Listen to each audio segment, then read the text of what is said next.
नमस्ते, मैं मनोज और आज का मुद्दा थोड़ा व्यक्तिगत है। व्यक्तिगत इसलिए क्योंकि ये आपके घर के ड्राइंग रूम से लेकर आपके बेडरूम के सन्नाटे तक फैला हुआ है। हम बात कर रहे हैं उस उदास चेहरे की जो आईने में आपको रोज़ दिखता है लेकिन आप उसे पहचान नहीं पा रहे। आज चर्चा होगी क्यों भारत में डिप्रेशन को अमीरों की बीमारी कहकर खारिज कर दिया जाता है और क्यों एंग्जाइटी को सिर्फ घबराहट समझकर दबा दिया जाता है। पहले एंग्जाइटी को पकड़िए। हमारे यहाँ क्या कहते हैं, अरे चाय पियो सब ठीक हो जाएगा। भाई साहब, इसे पैनिक अटैक आ रहा है और उसे चाय नहीं सुकून चाहिए।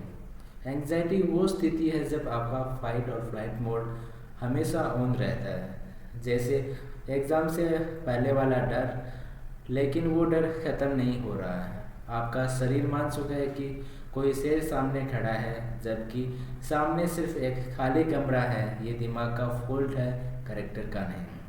आइए डिप्रेशन पे। लोग कहते हैं कि अरे फलाने का लड़का तो इतना हंसता खेलता था, उसने ऐसा क्यों किया। यही तो पेंस है। डिप्रेशन का मतलब हमेशा रोना नहीं होता। कई बार ये स्माइलिंग डिप्रेशन होता है। ऊपर से सब चकाचक, अंदर से सब राग। ये वो काली चादर है जो एक बार ओढ़ ली तो फिर धूप भी ठंडी लगने लगती है। इसमें इंसान आलसी नहीं होता, उसका इंजन जाम हो जाता है। डोपामिन और सेरोटोनिन का जो केमिकल लोचा है वो बिना मैकेनिक के ठीक नहीं होता। हमारे समाज की दिक्कत क्या है, हम बुखार नापने के लिए थर्मामीटर रखते हैं लेकिन मन मापने का कोई पैमाना नहीं बनाया। अगर कोई लड़का कहे मुझे डर लग रहा है तो कहेंगे मर्द बनो। अगर कोई लड़की कहे कि मेरा मन नहीं लग रहा है तो कहेंगे शादी कर दो सब ठीक हो जाएगा। भाई साहब, शादी कोई पेन किलर नहीं है और मर्द होना कोई पत्थर होना नहीं है। ये जो लोग क्या कहेंगे वाला वायरस है ना, इसने डिप्रेशन से ज़्यादा जाने लिए हैं। तो अब इसका रास्ता क्या है? लेवलिंग बंद करिए, किसी को पागल या कमज़ोर मत कहिए। सुनने की आदत, हम जवाब देने के लिए सुनते हैं, समझने के लिए नहीं।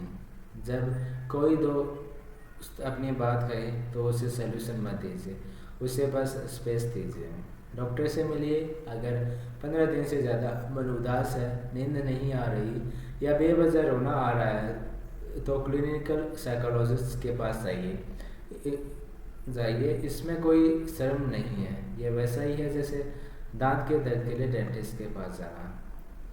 अंत में बस इतना ही, ज़िंदगी के रेस में दौड़ना ज़रूरी है लेकिन अपनी सांसें फूलने पर रुकना और पानी पीना उससे भी ज़्यादा ज़रूरी है।